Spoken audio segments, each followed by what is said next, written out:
il m'a semblé que ce dont on a parlé hier, enfin pas hier, pardon, ce dont on a parlé la semaine dernière était encore beaucoup plus vaste que ce qui n'était apparu. Et donc, j'ai réfléchi ce matin, comment est-ce que je pouvais vous en parler mieux, que ça soit encore plus tangible. Donc, le propos, c'était, s'il y a une vie éveillée, il y a nécessairement une vie endormie.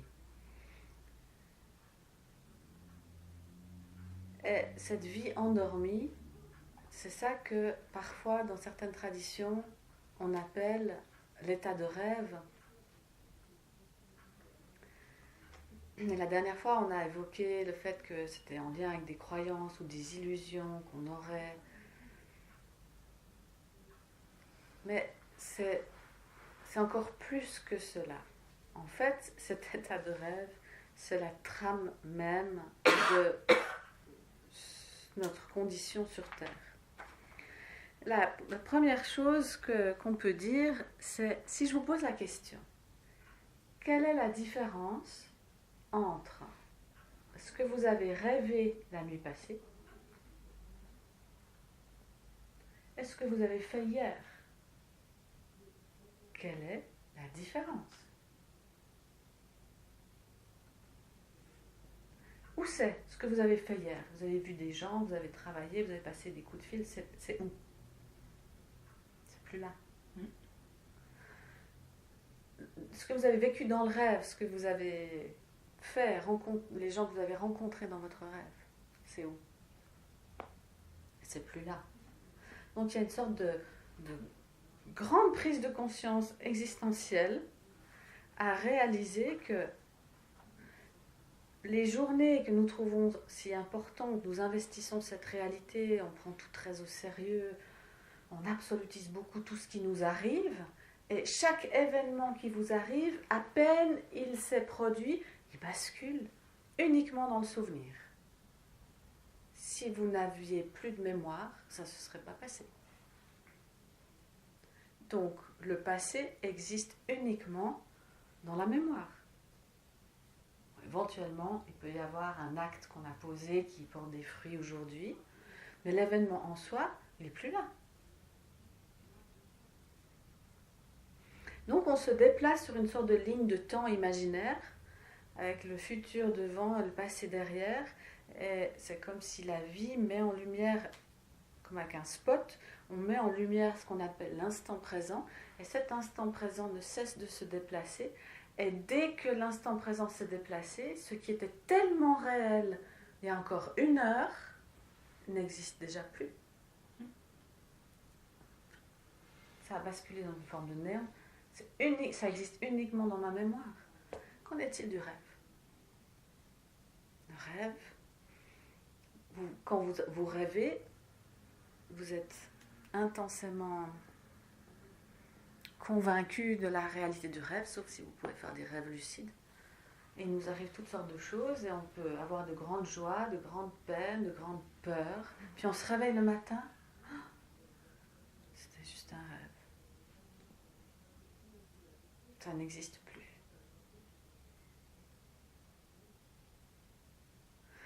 Et si vous arrivez à pénétrer profondément cette prise de conscience, que chaque chose que vous vivez ne cesse de basculer dans quelque chose qui existe que dans votre mémoire, peut-être ça vous aide à sentir que la texture même de nos vies, d'une certaine façon, c'est le rêve. Est-ce que jusque-là, ça va?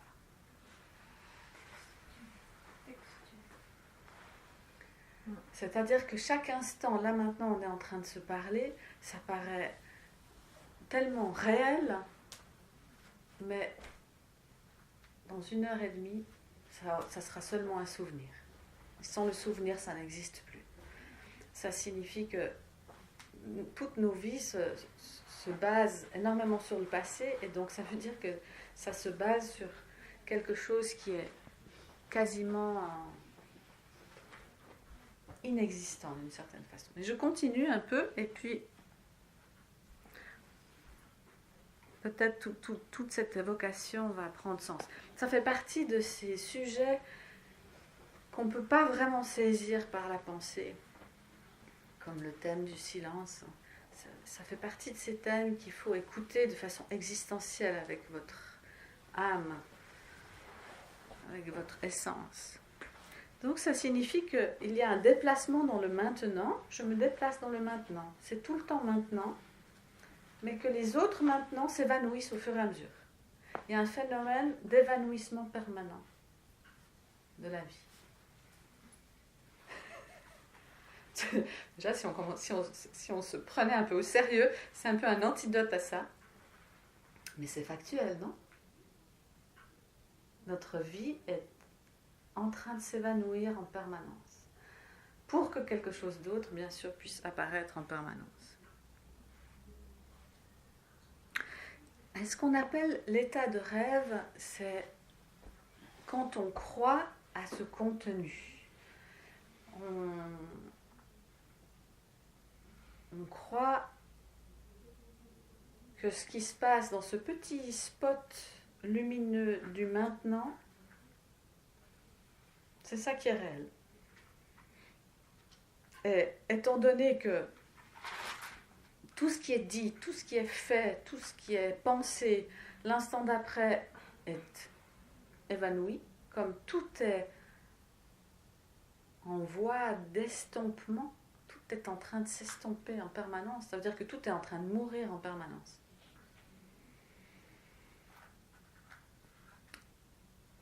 Croire trop à la solidité, à la véracité de ce qui se passe dans ce petit spot du maintenant, en tout cas pour la tradition indienne, c'est une illusion.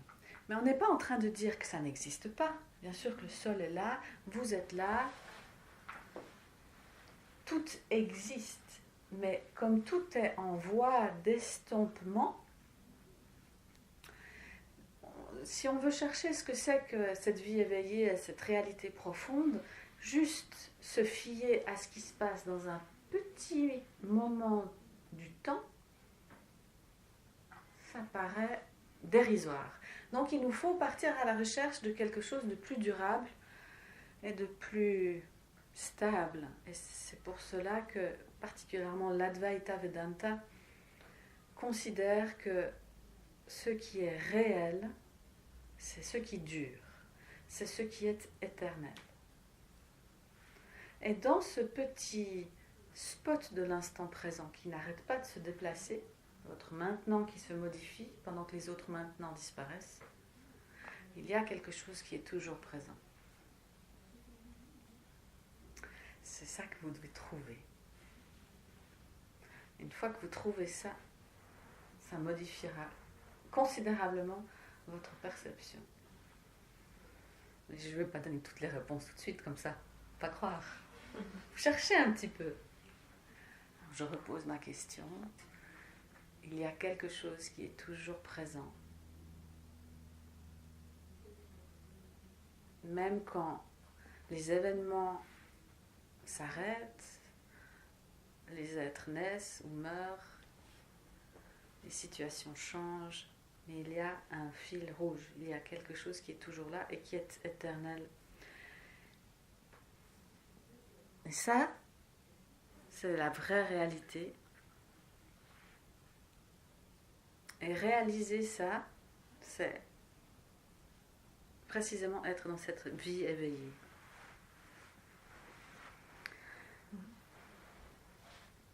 Donc cet état de rêve, c'est croire au contenu de l'instant présent comme étant quelque chose de solide, alors que c'est seulement transitoire, tout ça est très éphémère. Il ne faut pas le croire, hein, c'est un fait, c'est irréfutable, n'est-ce pas? D'accord? Donc la question qui se pose, c'est qu'est-ce qui existe qui est au-delà? Au-delà de juste les événements, les situations, les gens. Donc ce qui est réel, c'est ce qui dure. C'est une autre vision de la réalité. Et c'est vraiment important de réaliser que quand je dis ce qui est réel, c'est ce qui dure, il ne faudrait pas croire que ce qui est éphémère, du coup, n'existe pas. On n'est pas en train de questionner l'existence des choses. Tout existe. Néanmoins, tout n'a pas valeur de réalité profonde. Ce qui est profondément réel, et c'est ce qu'on perçoit dans cette vie éveillée, ça va être quelque chose qui dure. Donc une des caractéristiques de cet état de rêve, c'est ce triple phénomène. Les choses viennent à l'existence, symbolisé par le dieu Brahma. C'est le dieu de la création, de la génération. Il y a sans cesse des enfants qui naissent en ce monde, des petits agneaux, des petits poussins, des graines qui germent, qui vont devenir des arbres.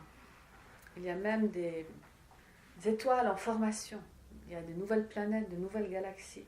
Ça, c'est ce travail de la génération, l'apparition. Ensuite, universellement, il y a une durée de vie. Chacun de nous a une durée de vie. Les plantes aussi ont des durées de vie.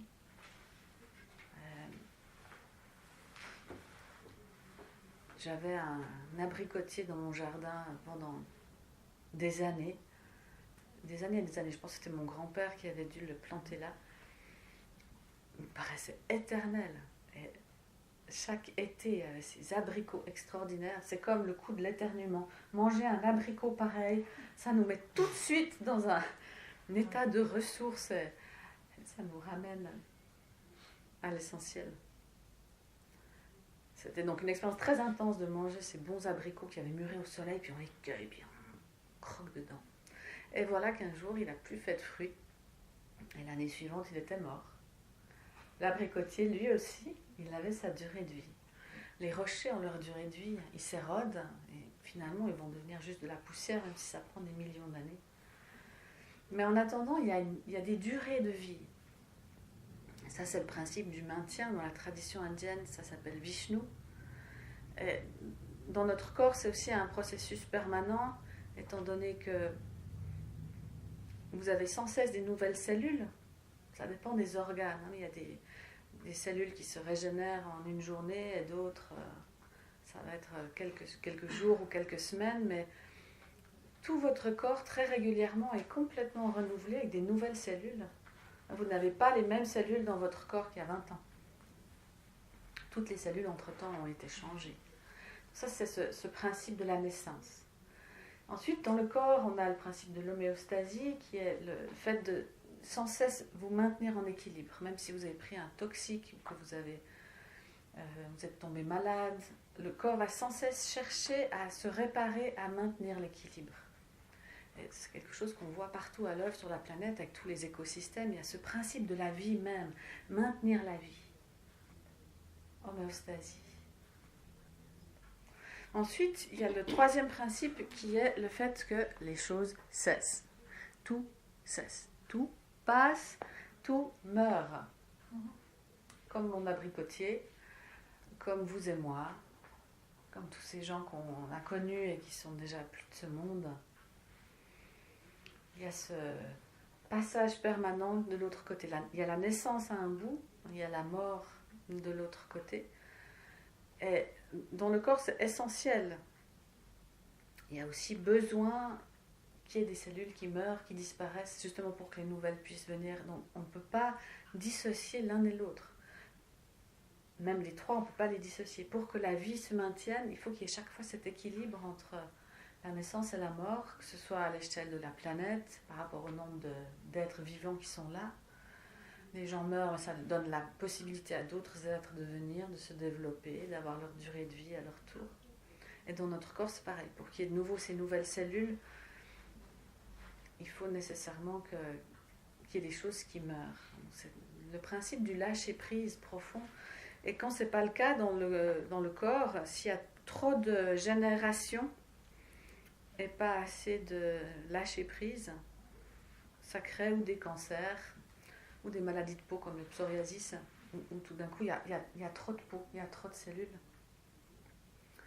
Donc on voit bien qu'on a besoin de ce principe de la mort qui est partie intégrante de comment le vivant fonctionne. Donc ça, c'est cet aspect qui s'appelle Shiva. Et tout cela appartient à ce qu'on peut appeler l'état de rêve.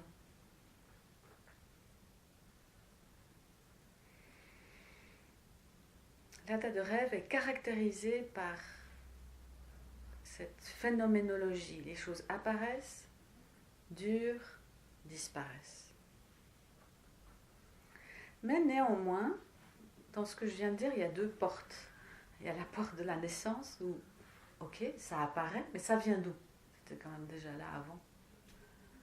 Probablement sur un autre plan. Et quand ça meurt, ça va où? Et vivre dans l'état de rêve, c'est vivre uniquement dans ces trois choses. Dans ce monde où les phénomènes apparaissent, se maintiennent, disparaissent. Et oublier de percevoir qu'il y a une sorte de regard large qui permet de voir que ça apparaît à l'intérieur de quelque chose qui est encore plus vaste, qui n'est pas de l'ordre de la phénoménologie. D'où l'idée que cette chose-là, vraiment réelle, est éternelle, durable, dépasse la naissance, dépasse la mort.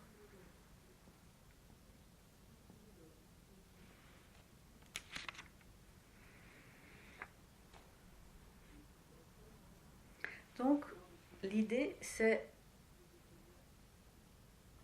de percer, de voir à travers le rêve.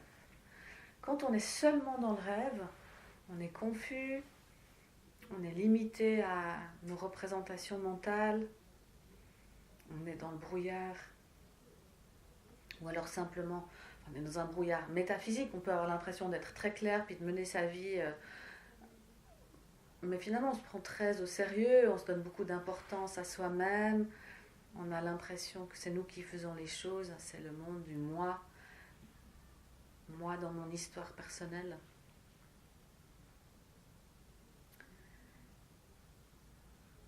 Et donc, nous sommes endormis à ce moment-là à cette réalité lumineuse. Il y a quelque chose qui pénètre complètement l'état de rêve en permanence. Et c'est pour ça que dans le Nidra, ou dans le yoga du rêve tibétain, on s'exerce à faire des rêves lucides. On donne énormément d'importance à faire des rêves lucides. Donc on fait des pratiques le matin à l'endormissement pour de plus en plus, dans le rêve la nuit, avoir conscience qu'on est en train de rêver. Et donc du coup vous pouvez orienter votre rêve.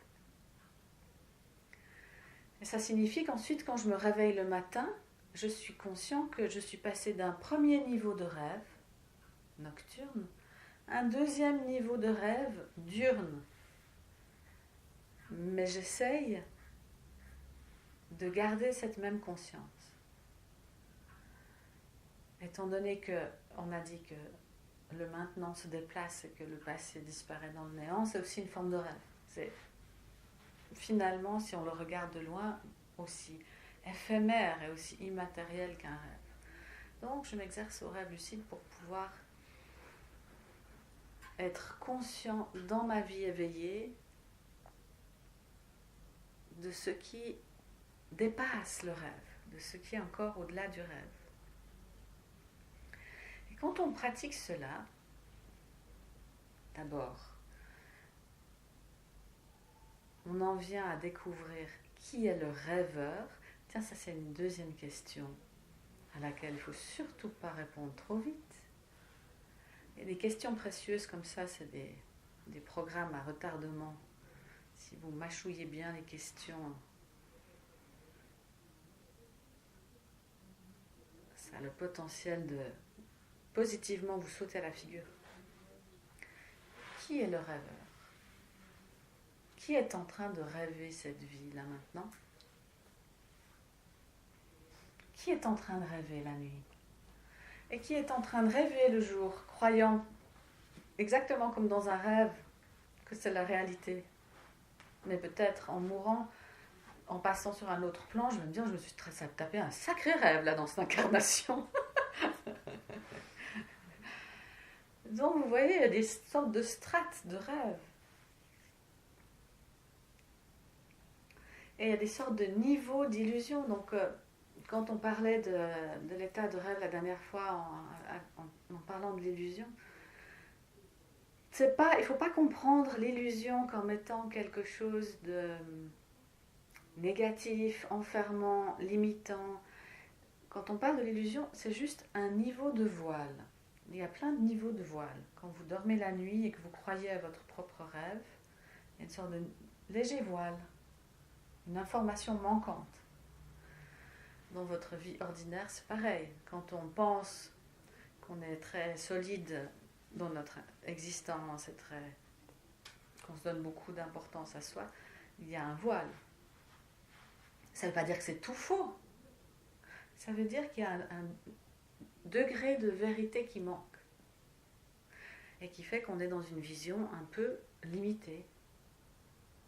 Alors, vous voyez, tout ça c'est très fin parce que à chaque niveau dont je parle, il y a une partie qui est réelle, qui est vraie, et il y a une partie qui ne l'est pas. Nous avons des sortes de vérités partielles. Mais peut-être que quand je parle comme ça commence à devenir un peu trop conceptuel ou trop abstrait. Mais l'important, c'est de se poser cette question, et peut-être quand je parle, ça devient palpable, que le tissu même de notre vie, c'est quelque chose qu'on peut appeler le rêve. Et ce tissu n'est ni positif ni négatif, c'est juste le tissu, mais un tisserand. C'est comme le rêveur, il faut trouver qui est le tisserand.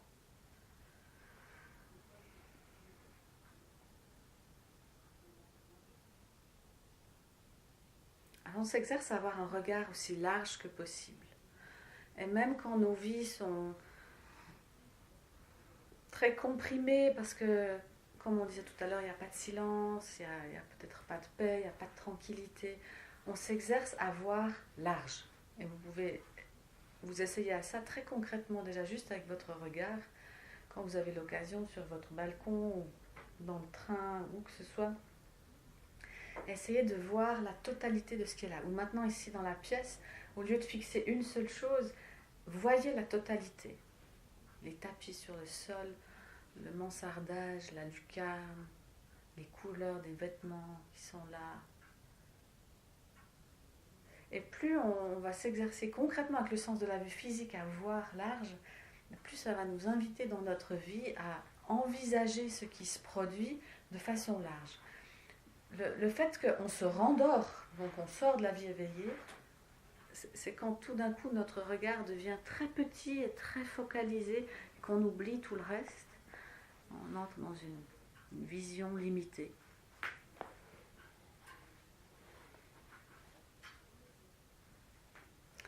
Et finalement, quand on examine tout ça, c'est peut-être quelque chose avec lequel vivre un certain temps, d'essayer de trouver cette sensation que le tissu de votre vie a la nature du rêve. Ça permet simultanément de découvrir l'autre aspect de la trame. Vous savez, pour un tissage, il y a toujours deux directions. Il y a une direction, c'est le rêve. Et l'autre direction, c'est quelque chose qui est tellement réveillé, qui est tellement intensément présent. Et cette chose-là est durable et éternelle. Et les deux, la trame des deux, le mariage des deux, crée notre vie. Et quand on arrive à percevoir les deux, l'aspect de rêve dans notre vie et l'aspect éveillé dans notre vie, alors on réalise que nous sommes le rêve de Dieu.